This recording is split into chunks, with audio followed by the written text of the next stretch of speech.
Hello అండి, అందరికీ welcome back to Uma Prakash 143. ఎలా ఉన్నారండి? అందరూ బాగున్నారా? నేనైతే చాలా బాగున్నానండి. మీరందరూ కూడా బాగుండాలని మనస్ఫూర్తిగా కోరుకుంటున్నాను. ఈ వీడియో వచ్చేసి మొన్న గురువారం నాడు తీసిన వీడియో అండి. ఇంకా ఆ రోజు నేను పూజ రూమ్ అంతా కూడా డీప్ క్లీన్ అయితే చేసుకుంటున్నాను. ముందు రోజు అమావాస్య అయిపోయింది కదా, ఇంకా గురువారం అయితే చేసుకుంటున్నాను. మళ్ళీ శుక్రవారం, మొదటి శ్రావణ శుక్రవారం పూజ చేసుకోవాలి కదా.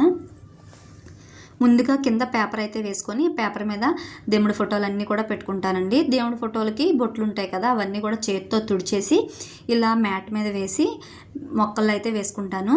ఇంకా డ్రెస్కుల్లో సామాన్లన్నీ కూడా తీసేసుకుంటున్నానండి. ఇంకా అవి కూడా బాగా తడి క్లాత్తో తుడుచుకుంటాను డ్రెస్కులు కూడా.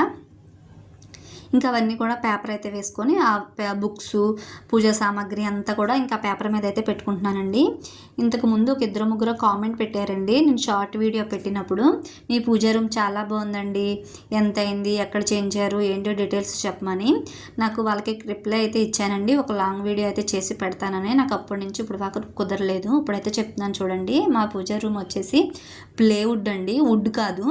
ప్లేవుడ్ మీద ఇలా సన్మేక్ అయితే అంటించి ఇలాగ మిషన్ చిక్కుడైతే చెక్కించుకున్నాము. లోపలైతే ఓం అని ఉంటుంది, పైన గంటలు అయి ఉంటాయి. ఇంకా డోర్కి వచ్చేసి వినాయకుడి బొమ్మలు అయితే ఉంటాయండి. మధ్యలో వినాయకుడి బొమ్మలు ఉంటాయి, పైన అయితే శంకు చక్రాలు ఉంటాయి, గోవిందనామాలు, కింద వచ్చేసి దీపాలు అయితే ఉంటాయండి. ఇంకా డోర్కి అటు సైడ్ ఇటు సైడ్ బ్రౌన్ కలర్లో కనిపిస్తుంది చూడండి, అవేమో స్వస్తిక్స్ అనమాట. ఇప్పుడు నేను ఫ్లాంక్ తుడిచాను చూడండి, అదైతే నైవేద్యాలు పెట్టుకోవడానికని అలా చేయించుకున్నామండి. నైవేద్యం కానీ ఇంకా ఏదైనా పూజ చేసుకున్నప్పుడు ఎక్కువగా ప్రసాదాలు ఏమైనా పెట్టుకోవడానికి అలా అయితే ఆ ఫ్లాంక్ అయితే అలా పెట్టించుకున్నాము. ఇంకా దీనికైతే ఎంత అయింది ఖర్చు అంటే, ప్లేవుడ్కే కానీ సన్మేక్ కానీ లోపల లైటింగ్ కానీ ఇంకా అన్నిటికీ మిషన్ చిక్కుడికే కానీ అన్నిటికీ కలిపి ఒక 25,000 నుంచి 30,000 మధ్యలో అయితే అయ్యిందండి. చూడడానికి చాలా చిన్నగా ఉంది కదా, కానీ అంత కాస్ట్ అయితే అయ్యింది. ఇంకా లోపలైతే మేము చిన్న చిన్న అద్దాలు అయితే వేయించుకున్నామండి. ఒక 4, అటు 2 ఇటు 2 చిన్న ఫోటోలు పెట్టుకోవడానికి. మీకు ఎవరికైనా కావాలితే స్క్రీన్ షాట్ అయితే తీసుకోండి. ఇప్పుడైతే నేను మొత్తం కూడా ఒక గిన్నెలో వాటర్ అయితే వేసుకొని, కబోర్డ్లు తుడిచే లిక్విడ్ అయితే వేసుకొని ఒక క్లాత్ పెట్టి మొత్తం ఒకసారి అయితే తుడిచేసుకుంటానండి. ఇంకా అలా తుడిచేసుకున్న తర్వాత మళ్ళీ ఆ క్లాత్ జాడించి మళ్ళీ తడి క్లాత్తో మొత్తం తుడిచి తర్వాత పొడి క్లాత్ అయితే తుడుచుకుంటాను. ఇంకా పొడి క్లాత్తో తుడిచేసిన తర్వాత ఈ డ్రెస్కుల్లో సామాన్లు ఇంకెక్కడక్కడ తుడిచేసి పెట్టేస్తున్నానండి. కొత్తగా పేపర్ అయితే వేసుకొని ఇంక ఇవన్నీ కూడా తుడిచేసి అటు ప్లేస్లో అవి పెట్టేస్తున్నాను ముందుగానే. ఇప్పుడు దేవుడి ఫోటోలు తుడుచుకుంటాం కదండి, మళ్ళీ అక్కడ అంతా కూడా చేతికి అడ్డు లేకుండా ఉంటుంది కదా అని ముందు డ్రెస్కులో సామాన్లు అయితే సర్దేసుకుంటున్నాను.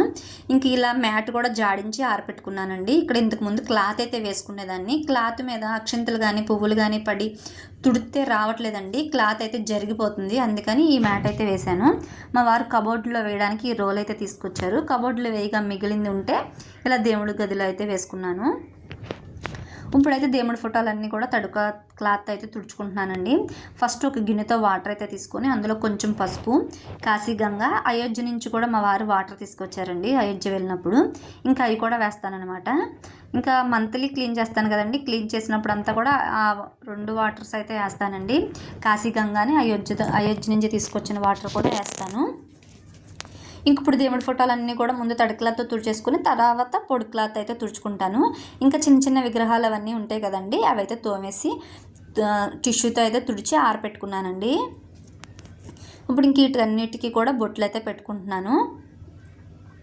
మీ అందరికీ చిన్న రిక్వెస్ట్ అండి, నా వీడియోస్ కానీ మీరు చూస్తున్నట్టయితే నా ఛానల్ని అయితే సబ్స్క్రైబ్ చేసుకోండి, లైక్ చేయండి, షేర్ చేయండి, కామెంట్ కూడా చేయండి. మీరు ఇచ్చే ఒక లైక్ చాలా సపోర్ట్గా ఉంటుందండి. ఇంకా మంచి మంచి వీడియోలు పెట్టాలని ఇంట్రెస్ట్గా ఉంటుంది. ఇంకా ఇలా డీప్ క్లీన్ చేసినప్పుడు మట్టుగా ఎలా లేదన్నా ఒక 2 గంటల పైన టైం పట్టిద్దండి.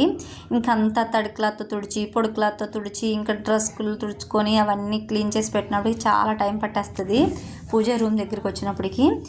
ఇంకా ఇప్పుడైతే ఇంకా అన్ని ఫోటోలకు కూడా నేను గంధం బొట్లు, కుంకుమ బొట్లు అవన్నీ పెట్టేసి ఇంకా లోపలైతే పెట్టేసుకుంటున్నానండి.